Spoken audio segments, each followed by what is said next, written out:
22. Let's go ahead and review story problems today. So Josh had 6 toys. He gave 1 toy to his brother. How many toys does Josh have left? So remember, we read our problem, then the next thing we do is we create a picture for our story problem. So it tells us that Josh had 6 toys. So I'm gonna just draw some balls. I would say he had different types of like soccer ball, football, all of that, okay? So he had 6 of them. Then it says he gave 1 toy to his brother. So if he's giving 1 away, what kind of story problem would that be? Sum away. That would be a sum away because he's losing what he had. So I'm going to X out 1 to show that he gave 1 away. So how many toys does Josh have remaining after he gave his 1 away? 5. And so our number sentence would be 6 minus 1 equals 5. And the answer is 5. Josh has 5 toys left. A sum away story problem. Let's go ahead and count pennies. Can you go ahead and count the first amount of pennies for me?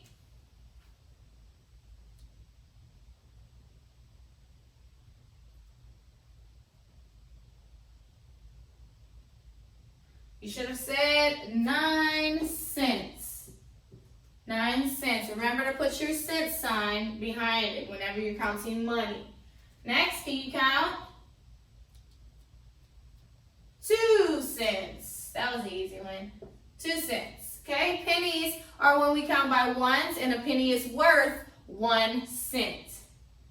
Next, let's go over a few facts. 1 plus 0 equals 1. 7 plus 1 equals 8.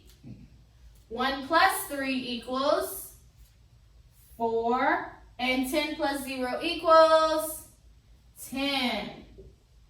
If you remember, we learned twin facts. And remember, twin facts are whenever you have the same fact, you just switch the numbers, the order that they are in. So if I have 1 plus 3, what would be my twin fact of 1 plus 3?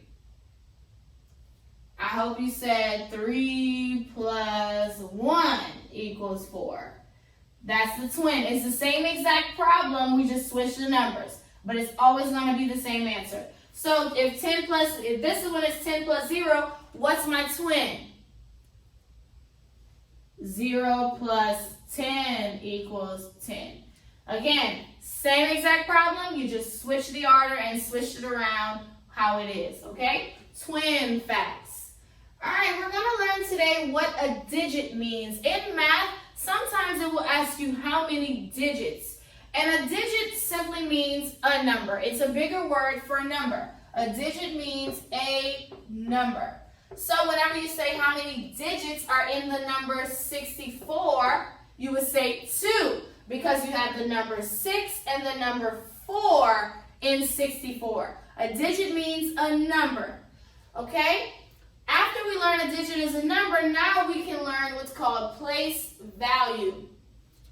All numbers have a place. Not only a place, but they have a value. A value means how much they are worth. I gave you the example 64. They each have a place in 64. 6 has a place, 4 has a place, and the value of the number is 64. So if I say I have 64 popsicles in my freezer, so then that means a total of 64, how much it is worth, 64.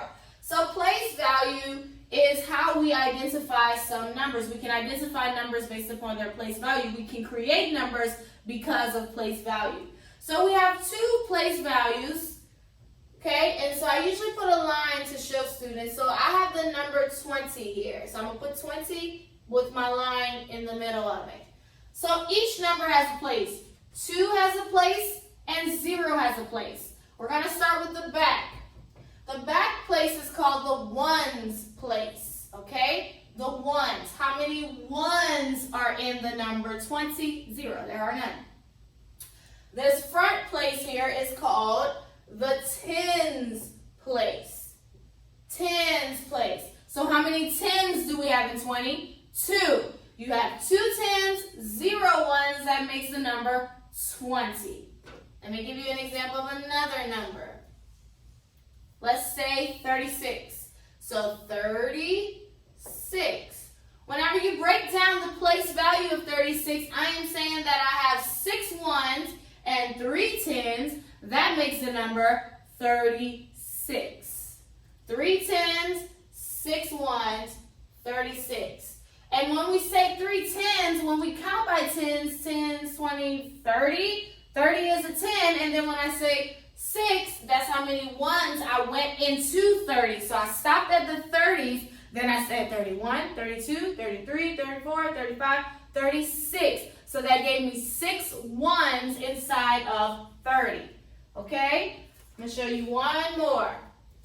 I'm going to say I have 8 tens and 4 ones. That makes the number 84. I went to 80, 8 tens, and then I stopped at 4, which made 84. Tens and ones. Okay?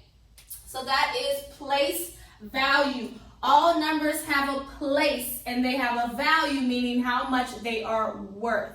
And so we'll practice more with that, especially on Thursday. We'll learn how to identify. I'll give you a tens and a ones. You have to tell me which number it is.